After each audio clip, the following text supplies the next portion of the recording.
গানের সাথে নেচে গিয়ে আইসক্রিম বিক্রি করতে আমরা অনেক দেখেছি। আজকে দেখবো আমরা আগুন গরম পান কিভাবে গানের তালে তালে নেচে গিয়ে তারা বিক্রি করে থাকে। হ্যালো এভরিওয়ান, কেমন আছো সবাই? মেহেদী ভাই ফুডি। আর আজকে নতুন একটা ব্লগ নিয়ে আসলাম, অবশ্যই সেটা ফুড ব্লগ এবং ইউনিক কিছু নিয়ে।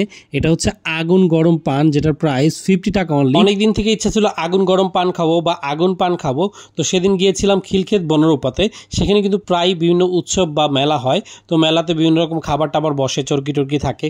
তো যাই হোক, আমি সেদিন গিয়ে দেখলাম যে আগুন পান, বাহ, অনেক দিন ধরে ইচ্ছা ছিল যে আগুন পান খাবো, পেয়ে গেলাম। মাত্র 50 টাকা তারা আগুন পান বিক্রি করছিল। অন্যান্য জায়গায় 80 থেকে 150-200 টাকা পর্যন্ত আগুন পান সেল করা হয়। যাই হোক, তারা বিভিন্ন রকম মশলা দিয়েছিল, এগুলোকে শাহি মশলা বলে। নর্মালি পানে কিন্তু এরকম মশলা ব্যবহার করা হয় না। উৎসব বা বিয়ের অনুষ্ঠানে এসব মশলা দিয়ে মানুষ পান খেতে পছন্দ করে, বাট রেগুলার ইউজের জন্য তারা এরকম মশলা ব্যবহার করে না। আমার কাছে কিন্তু আগুন পানের অ্যারেঞ্জমেন্টটা খুবই ভালো লেগেছে। যেমনই ইনগ্রেডিয়েন্টস ব্যবহার করা হোক, দেখতে কিন্তু মন ভরে যাবে।